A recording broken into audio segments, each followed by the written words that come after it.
कुआं से जल लें या सरोवर से जल लें या आप नदी से जल लें। हाँ, स्वामी जी के लिए लिखा हुआ है कि रोज यमुना स्नान और रोज यमुना जल ही पान। हमारे वृंदावन के समस्त भगवत स्वरूपों का स्नान यमुना जल से ही होता था, हो रहा है और होता ही रहेगा। बिहारी जी के लिए आज भी कलश में भरकर यमुना जल ही जाता है।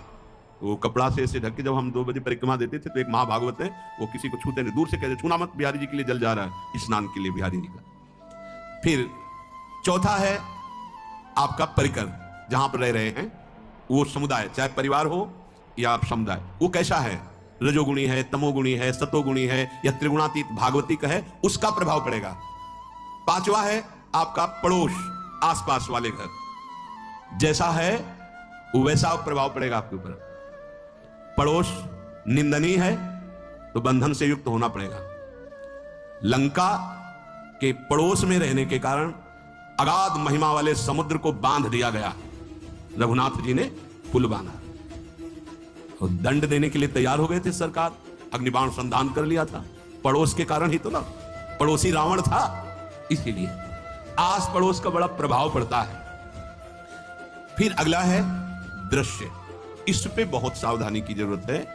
ये मोबाइल भगवान चल गए हैं, बहुत विस्तार से चल गए हैं, अब कोई छोटा मोबाइल रखना नहीं चाहता, सब वो स्क्रीन वाला रखना चाहते हैं, टच मोबाइल। दृश्य से बचो, बच्चों, जवानों, बूढ़ों, सबकी वृत्ति जो माया आकर्षित करती, जो दृश्य हम देखने के लिए अंदर से उल्लसित है, वो मोबाइल में सब है, चाहे भागवतिक और चाहे सांसारिक। तो भाई देख लो, गुण दोष में संसार है, अगर आप दोष ग्रहण करना चाहते हो तो दोष ले लो, गुण तो गुण। बहुत बहुत खतरनाक विषय है और बहुत लाभदायक विषय है। किसी संत की वाणी एक बार समझ में नहीं आई, अगर हम 10 बार सुने तो समझ में आ जाएगी, ये लाभदायक है। कभी कोई किसी से बात करनी, पहले जाए तो पोस्ट कार्ड चलते थे, एक कार्ड, वो 15 पैसे का इतना बड़ा वाला आता था, 25 पैसे का बंद वाला लिफाफे में आता था, नीले नीले कागज का 15 पैसे वाला कार्ड, उसमें चिट्ठी जाती थी महीनों में। कभी यहां 1 मिनट में अमेरिका से बात कर लो, कितनी बढ़िया बात हो गई, उसका दुरुपयोग ना करो। अब हमारी इतनी चंचल वृत्ति है कि दुरुपयोग करने के लिए उत्साह बढ़ जाता है, बोले अब सब काम हो गया है, अब एकांत सेवन कर रहे हैं, अंदर से सिटकिनी बंद और मोबाइल भगवान का संग शुरू। 2-4 मिनट सत्संग और अच्छे दृश्य देखे, फिर बगले में वहां सब होता है कि आप बस उसको ऑन कीजिए, फिर जो मनोरंजन शुरू होता है, फिर उपासक मिटिया मेट हो जाता है। ये बहुत सावधानी की बात कह रहे हैं। वैसे हमें लगता है यदि आपको इस बड़े कार्य वाले ना हो तो छोटा मोबाइल रखे तो अच्छा रहता है। तो इसलिए ये एक ऐसा कलयुग भगवान ने रचा है कि बचा पाना बड़ा मुश्किल है। इससे वृत्ति को बचाओ, जो बचा ले गया वो आगे साधना कर सकता है। बहुत सावधान बच्चों, हमें लगता है यदि आपका मन चंचल हो, आपके शासन में ना हो, तो स्क्रीन वाला मोबाइल हो अपने माता पिता को दे देना चाहिए। और हम कहते हैं रखो, छोटा वाला रखो, कभी कोई आपत्ति विपत्ति या सूचना देनी हो, बढ़िया काम करता है। जरूरी नहीं है इतना बड़ा लेके चलना। हाँ, अगर आपको बहुत राजकीय विभाग के कार्य हैं तो बात अलग है कि कौन सी सामान कहां कैसे, तो वहां से वीडियो भेज रहा है, वो चेक कर रहा है, यस हाँ ठीक है अब चलाओ। अपने को क्या काम है?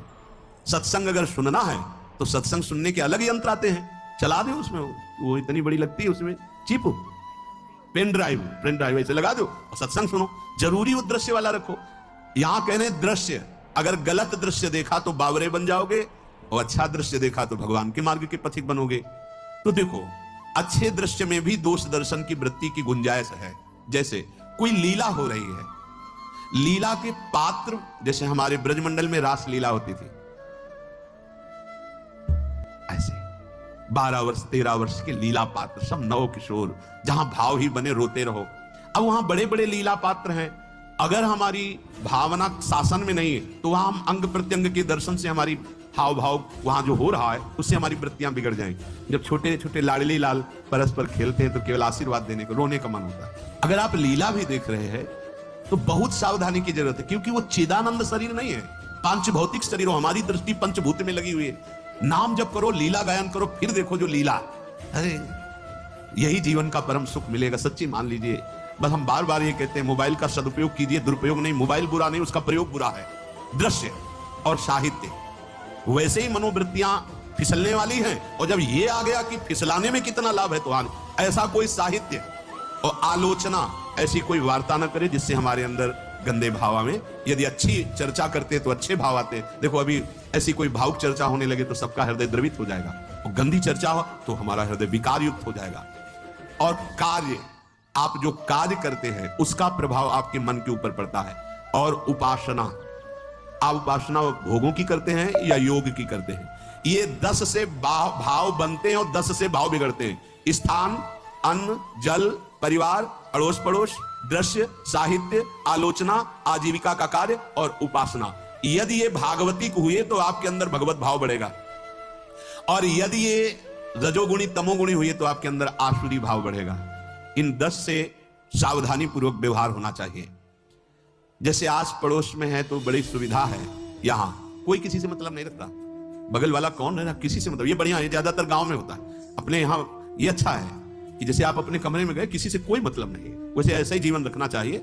और उस पर ये ज्यादा जो व्यवहार मित्रता बढ़ाने वाला विषय, ये धाम में नहीं है, वृंदावन में ऐसा नहीं व्यवहार रखना चाहिए। आपके पड़ोस में कौन रख रहा है आपका परिचय नहीं होना चाहिए, कौन कौन रह रहा है आपकी जानकारी नहीं होनी चाहिए। नजर नीची की, अपने कुटिया में गए, अपने ठाकुर जी से मतलब, अपने भजन से मतलब, ना पड़ोसी को कुछ देना चाहिए ना लेना चाहिए। बात समझ लेना कि जैसे आज उत्सव है उनको हम बुलाते हैं, वो हमारे यहाँ, ये व्यवहार यहाँ नहीं है। बनवासी हो, ठाकुर का भोग लगाया, अगर आपको बांटना है तो बाहर निकलो, आधा किलोमीटर दूर ऐसी जगह बांटो जो तुम्हें राधे श्याम दोबारा ना बोले, फिर वो तुम्हें बुलाएगा, फिर वो बैठेगा, फिर प्रपंच की बातें होंगी, निंदा स्तुति की होंगी, फिर बड़ी संगोष्ठी होती है, पता चलता है। क्या फायदा ऐसे जीवन से। आप बनवासी हो, समय एकांत में दीजिए, अपनी कुटिया में बैठिए, नाम जप कीजिए, निकलिए, सत्संग सुनिए, ठाकुर दर्शन कीजिए, परिक्रमा कीजिए, फिर अपनी कुटिया में। ज्यादा व्यवहार में नहीं उतरना चाहिए, ये बनवास है, वृंदावनवास। सत्संग का सेवन, रजोगुण तमोगुण का त्याग, तो दुष्संग से आप बच जाएंगे।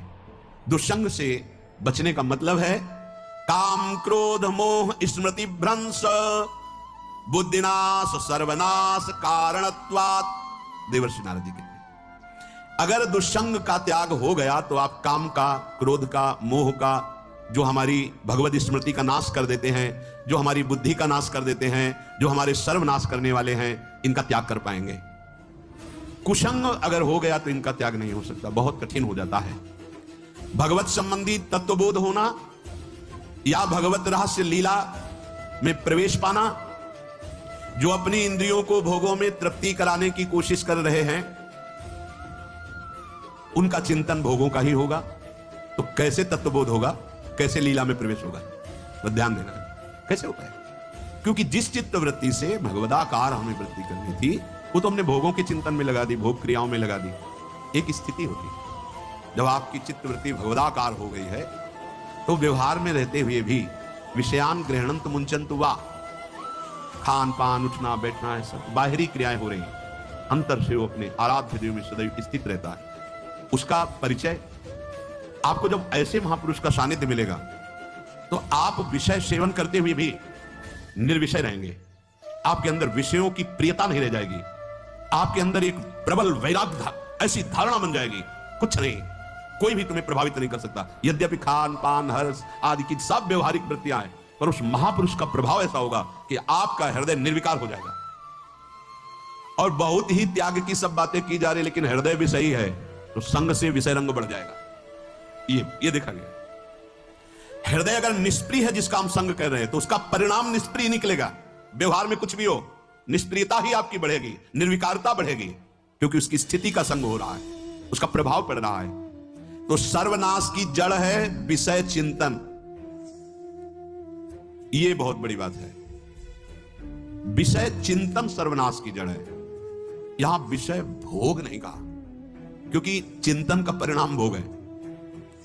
पहले चिंतन होता है, साधक ध्यायतो विषयान पुंसः संगस्तेषु उपजायते, संगात् संजायते कामः, कामात् क्रोधो विजायते, क्रोधात् भवति सम्मोहः, सम्मोहात् स्मृति विभ्रमः, स्मृति भ्रंशात् बुद्धिनाशो, बुद्धिनाशात् प्रणश्यति सर्वनाश। कैसे हुआ? ध्यायतो विषयान पुंसः, विषयों का चिंतन। इसीलिए अनन्य चिंतयन्तु माम भगवान आदेश करते हैं। विषय चिंतन न होने पाए, बिना चिंतन किए आपको कोई भी सुख नहीं मिल सकता। आप देख लीजिए, जगत के किसी भी भोग का सुख नहीं मिल सकता।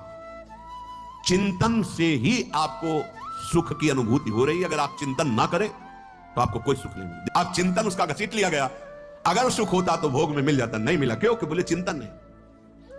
किसी को किसी गाढ़ विषय के चिंतन में फंसा दे, फिर उसके सामने भोजन रख के खीर में नमक डाल दे, सब्जी में चीनी डाल दे और गाढ़ विषय में फंसा दे। तुम्हारा लड़का जो अकेला था वो ऐसा ऐसा दुर्घटना हो गई, वो अस्पताल में, अब जल्दी से भोजन पाओ और निर्णय बताओ। वो बिल्कुल नहीं बता पाएगा कि खीर में नमक था, सब्जी में चीनी थी। उसका चिंतन वहां फंस गया। अगर ऐसे चिंतन हमारा प्रियाजू में फंस जाए तो संसार के सब क्रियाएं होते हुए भी वो परमहंस है, वो विदेह है। चिंतन, हम लोग चिंतन में चूक कर देते हैं तो फिर क्रियाओं में हमको बंधना पड़ता है। नहीं, सच्ची बात, कोई भी क्रिया उसे बांध नहीं सकती। तो क्या जिनका भगवत चिंतन होता है वो असत क्रियाएं भी करते हैं क्या? तो बोले जब चिंतन ही नहीं तो असत क्रियाएं कैसे हो सकती? पहले क्रिया के असत चिंतन होता है। आप देखना, कोई भी कार्य पहले चिंतन होता है। इसीलिए यहां कह रहे हैं ध्यायतो विषयान पुंसा संगस्तेषु उपजायते। पहले, सबसे पहले विषय का चिंतन होता है।